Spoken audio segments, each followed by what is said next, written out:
Whether it's by car, bus, bike, or as a pedestrian, people of all ages and abilities should be able to travel safely every day. However, roadways too often are primarily designed to move vehicles from place to place as quickly as possible, resulting in intimidating and unsafe places for people to walk, get to transit, or bike.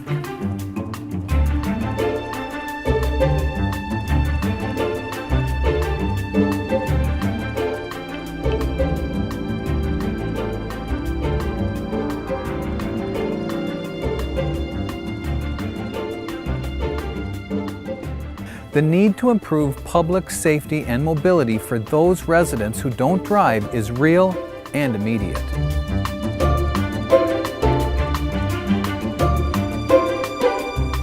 Call it what you want, complete streets, living streets, or safe streets. These policies encourage roadway designs that provide safe access for all users, regardless of age, ability, or mode of transportation. Is there a one-size-fits-all strategy? No.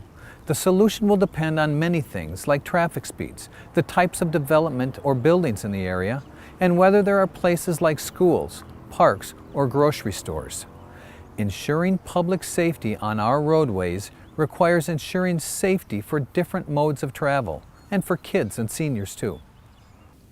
At MnDOT, we're hearing all across the state that the citizens want a more balanced transportation system, and the reasons why we're hearing that have to do with what folks contribute to their quality of life, wanting more modal choices in terms of being able to walk or bike or utilize transit in their communities. One of the things that I think it's important to remember about a concept like complete streets or whatever terminology you may want to use for safer walking or biking or transit use is that it's not a one-size-fits-all, that there are lots of different ways that we can better accommodate the users of the transportation system. And it may be something as complex as a complete overhaul of an entire roadway, but it may be as simple as just reallocating space on existing roadways or providing some additional amenities for folks to be able to cross a street or a highway. And it really is about creating a system, and that we may not need to have to accommodate for every user on every roadway. This really isn't a new concept. The state of Minnesota has already passed a complete streets policy to improve the safety and accessibility of state roads and highways. The cities of Stewartville, Eota, Byron, and Rochester adopted policies to ensure safety for all users of the transportation system. Several counties have adopted policies too: Otter Tail, Clay, Wilkin, Hennepin, and La Crosse.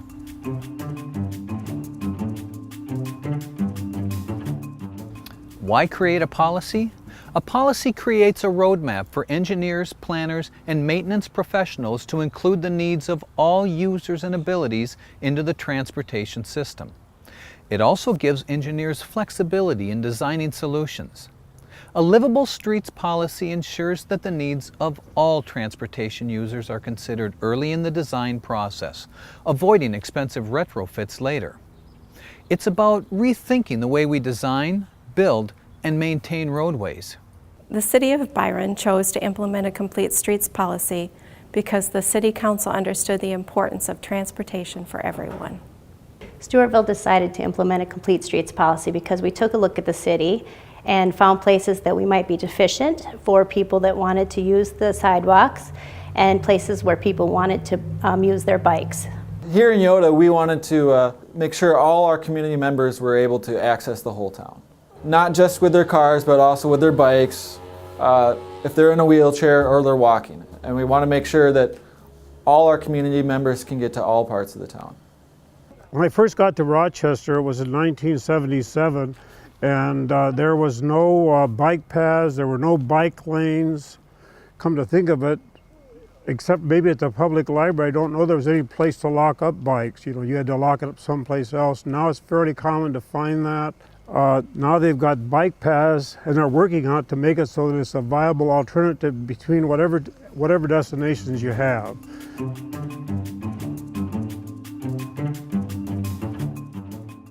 Recognizing that budgets are always limited, this is not about spending more. It's about how funds are spent.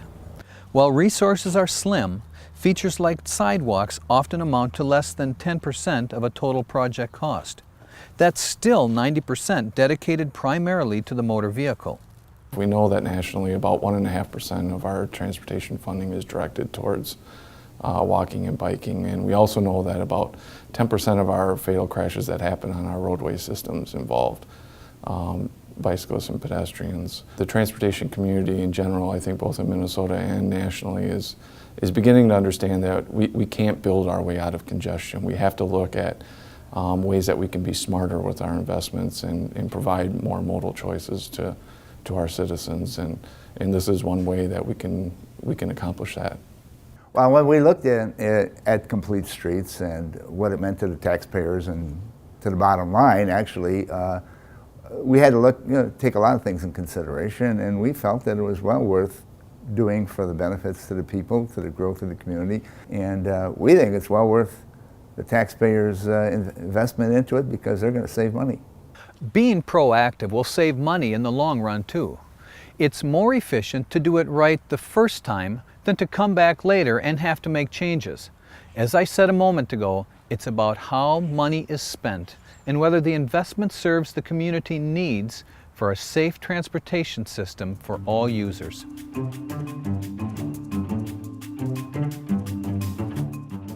So who are these pedestrians, bicyclists, and transit users that want more accessible roadways? They are children, seniors, downtown employees, and people who cannot or choose not to drive. These residents need safe and accessible sidewalks, bike routes, and transit stops, just like motorists need safe and accessible roads. There is still work to be done. For example, we have a county road just north of town that really bisects a big majority of our school population, and currently there is no signage, there are no crosswalks, and that's an area that I'd really like to see promoted and some emphasis put toward in looking at how we can promote some more safety initiatives. Safety is always an issue. We always wear our helmets, and the kids know to be still when they're on the bike. If someone is coming, we signal and alert so that they know that we're coming. Sometimes motorists don't know that we are allowed to ride in the street, and in fact it's safer than the sidewalk. Our children really have trouble getting to playgrounds without having to walk in the street. As we go along here, it would be wonderful to have a trail that we wouldn't have to be out on the street to go to a playground. Well, I suffered a traumatic brain injury in 1998 and just haven't gotten back to driving. One of the places I go is the YMCA. There are not really sidewalks in this neighborhood. To get to the bus stop from here, I basically cut through backyard and a driveway of a neighboring condo. It would be an excellent idea to make the sidewalks, sense them accessible to everyone.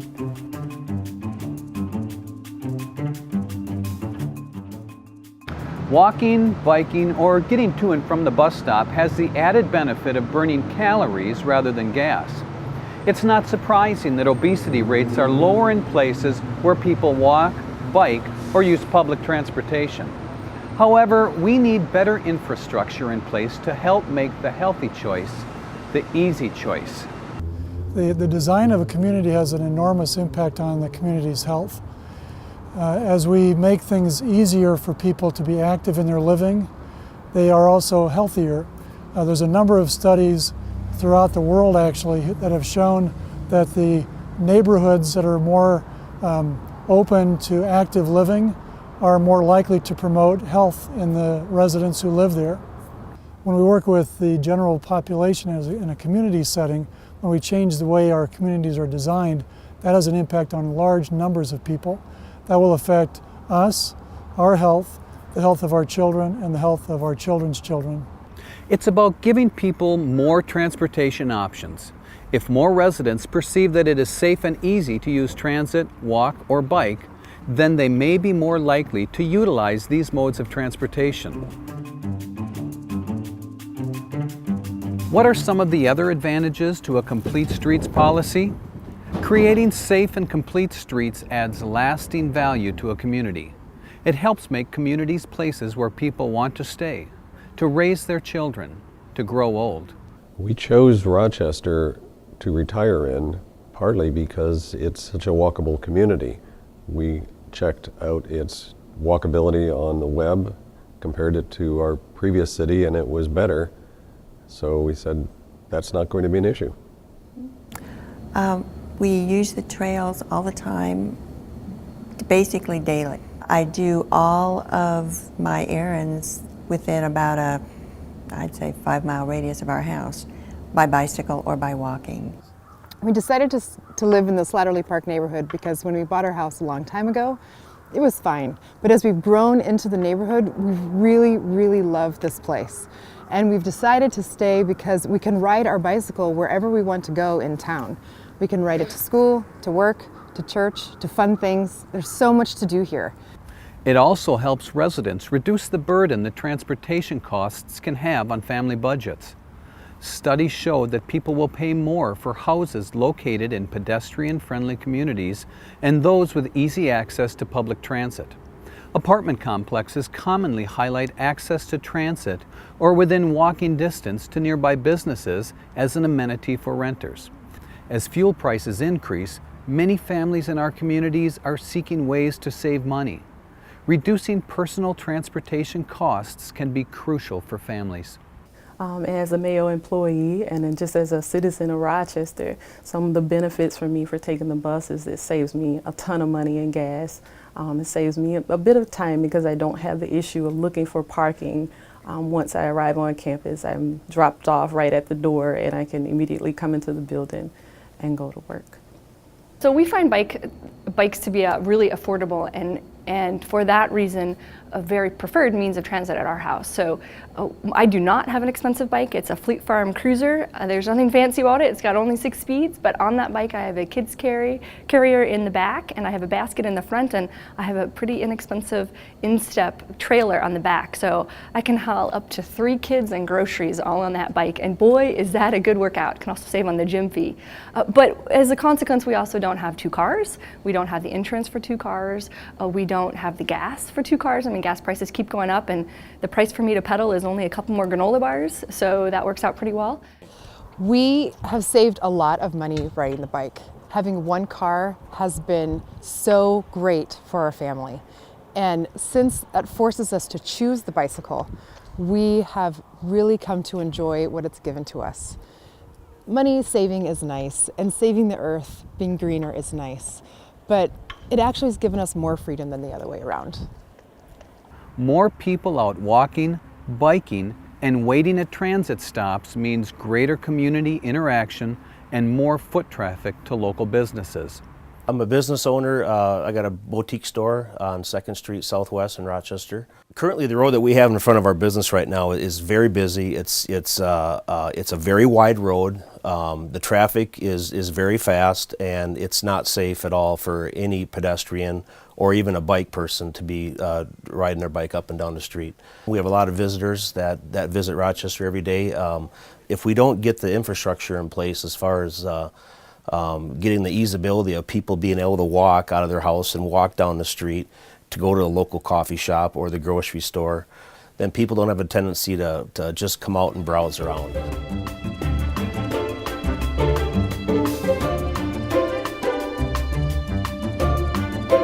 Going through the Complete Streets process forces you to think about things that are important to everybody.